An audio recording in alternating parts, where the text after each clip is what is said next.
নমস্কার। আমরা আলোচনা করছি এডিএইচডি নিয়ে। আজকে আমাদের তৃতীয় ভিডিও।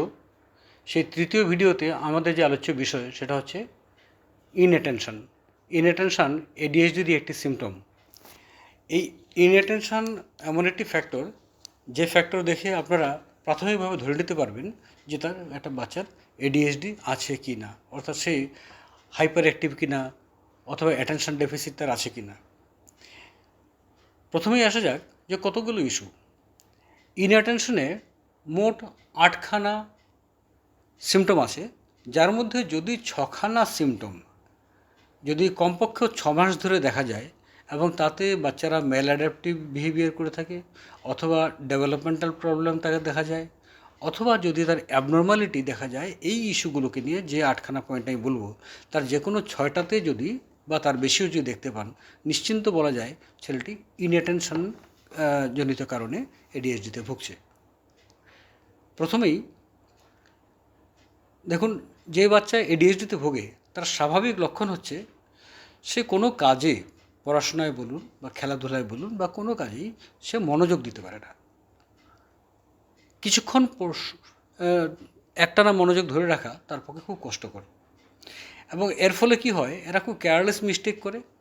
স্কুল ওয়ার্ক বা অন্যান্য অ্যাক্টিভিটি যেগুলো আছে সেগুলোতে মিজারেবলি তারা ভুলভ্রান্তি করে বসে, এবং এমন সব ভুলভ্রান্তি করে যেগুলোকে কিছুতেই একটা স্বাভাবিক বাচ্চা করতে পারে বলে মনে হবে না।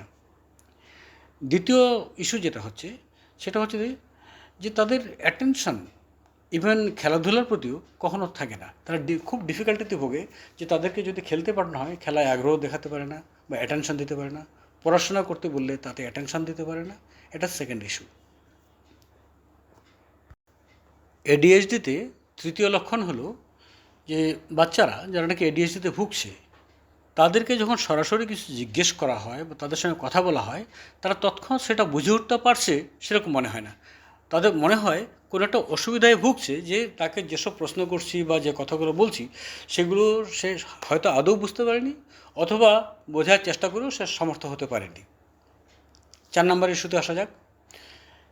যদি ইনস্ট্রাকশন দেওয়া যায় কোনো বাচ্চাকে যে এটা করো সেটা করো, এটা হওয়া উচিত সেটা হওয়া উচিত, যে কোনো ইনস্ট্রাকশন দেওয়া হয় স্কুলেই হোক বাড়িতেই হোক, সে কোনোভাবেই ইনস্ট্রাকশনগুলোকে ঠিকঠাক মতো ফলো করতে পারে না।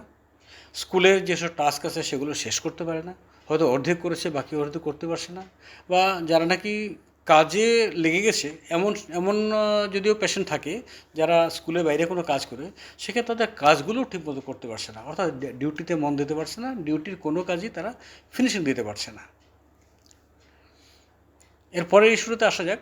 পরের ইস্যুটা হলো যে যে কোনো কাজ করতে গিয়ে যে সাজিয়ে গুছিয়ে করার একটা সাধারণত প্রবণতা প্রত্যেক শিশুরই থাকে, বা তারা শিক্ষা লাভের পরে বা ট্রেনিং নিয়ে পেয়ে, টিচারদের কাছ থেকে হোক গার্জেনদের কাছ থেকে হোক ট্রেনিং পেয়ে সাধারণত বাচ্চারা যে কোনো কাজ গুছিয়ে করতে শেখে। কিন্তু এই এডিএইচডিতে ভোগা যারা ইনঅ্যাটেনশনের শিকার, ইনঅ্যাটেনশন জনিত কারণেই তারা কিন্তু কোনো কিছু গুছিয়ে উঠতে পারে না, এবং তাদের যে অ্যাক্টিভিটিগুলো শুধু পড়াশোনা নয়, যে কোনো অ্যাক্টিভিটি, বাড়িতে খাওয়া ঘুম বা যাই হোক, কোনো কাজেই ঠিক যেন তারা অর্গানাইজ করে উঠতে পারে না। এরপরে দেখা যাক নেক্সট ইস্যু।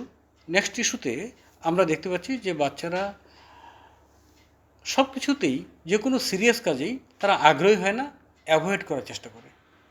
কোনো কিছুতেই তাদের মনোযোগ থাকছে না, চেষ্টা করলেও মনোযোগ আনা যাচ্ছে না, এবং তাদের যে কোনো কাজ বা দায়িত্ব দিলে পরে সে দায়িত্ব তারা অপছন্দ করছে, কোনোভাবেই তাদেরকে আগ্রহী করে তোলা যাচ্ছে না, এবং তারা কোনোভাবেই মনের জোর দিয়ে বা মনের চেষ্টায়, বা আমরা সোজা কথা মেন্টাল এফোর্ট যেগুলো আমরা বিভিন্ন কাজে দিই, সেই মেন্টাল এফোর্ট তারা একদম দিতে পারছে না। তারা অল্পেতেই তারা ডিস্ট্র্যাক্টেড হয়ে যাচ্ছে। এরপরেই দেখা যাচ্ছে আরেকটি ইস্যু, যে বাচ্চারা যারা এডিএইচডিতে ভুগছে, এবং বিশেষ করে ইনঅ্যাটেনশন যাদের নাকি আমরা আইডেন্টিফাই করছি যাদের মধ্যে আছে বলে, সেসব বাচ্চারা খুব সহজে তারা যে কোনো একটা কাজ থেকে অন্য কাজে ডিস্ট্রাক্টেড হয়ে যাচ্ছে। হয়তো পড়তে বলছি, সে অন্য কথা বলতে শুরু করলো, বা খেলছিল হঠাৎ করে অন্য কিছু তার মন চলে গেল। এই যে ডিস্ট্রাকশন, এটা এতটাই বেশি যে তাদেরকে পুনরায় আগের জায়গায় ফিরিয়ে আনা খুব কঠিন। যে কোনো ছোটো মোটো এক্সটার্নাল স্টিমুলি মানে উত্তেজনা, যে কোনো উত্তেজক অবস্থাতেই তার খুব সহজেই নিজের জায়গা থেকে যেটা করছিল বা যেটা করা উচিত কর্তব্য, তার থেকে তারা সরে যাচ্ছে।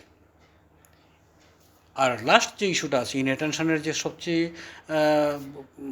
শেষ ইস্যু, সেটা হচ্ছে তাদের ফরগেটফুলনেস, অর্থাৎ প্রত্যেক দিন তারা ভুলে যাচ্ছে কি করতে হবে কি করতে হবে না, বারবার শিখিয়ে দেওয়ার পরেও তারা ভুলে যাচ্ছে তার কর্তব্য জ্ঞানগুলোকে।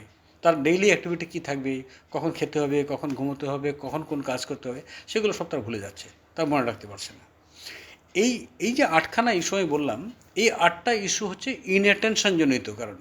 এই কটা ইনঅ্যাটেনশন বলেও পরিচিত হয়ে আছে, যারা নাকি এডিএইচডির যে কটা ফ্যাক্টর আছে তার মধ্যে একটা শ্রেণীতে পড়ে। আমাদের পরের ভিডিওতে এডিএইচডির যে নেক্সট স্টেপ যেটা আছে, যে সিমটমগুলোর, সেখানে দুটি অংশ আছে, একটি হাইপার অ্যাক্টিভিটি আর একটা হচ্ছে ইম্পালসিভিটি। এই দুটো বিষয় নিয়ে আলোচনা হবে। এছাড়া এডিএইচডির যেসব ট্রিটমেন্ট আউটকাম বা যেসব গবেষণালব্ধ যেসব ফলাফল, সেগুলো নিয়েও আলোচনা করা হবে। আর এই প্রসঙ্গে একটা কথা বলতে হচ্ছে যে আমরা এই ভিডিও চ্যানেলে শুধুমাত্র সাইকোথেরাপিতে সীমিত থাকব না, এর বাইরেও আমাদের আলোচ্য বিষয় আসবে বিহেভিয়ারাল সায়েন্স, ম্যানেজমেন্ট, ল, কারেন্ট অ্যাফেয়ার্স। এছাড়াও যদি কোনো ইম্পর্ট্যান্ট টপিক আরও আমরা প্রয়োজন মনে করি, সেগুলো আমরা আপলোড করে দেব। আপাতত সপ্তাহে আমরা 2টো করে ভিডিও আপলোড করব এবং আপনাদের সামনে উপস্থাপনা করব, সেটুকু আশা রাখছি। আমাদের এই ভিডিওটি যদি ভালো লেগে থাকে তাহলে অবশ্যই আপনারা সাবস্ক্রাইব করবেন এবং যাতে আরও অনেক লোকের কাছে পৌঁছয় সেই ব্যবস্থা করবেন।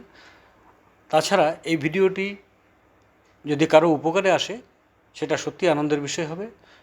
আমি অনুরোধ করব যে আমার এই ভিডিওটিকে আরও যাতে ছড়িয়ে দেওয়া যায় সেই ব্যাপারে আপনারা কাইন্ডলি সাহায্য করবেন।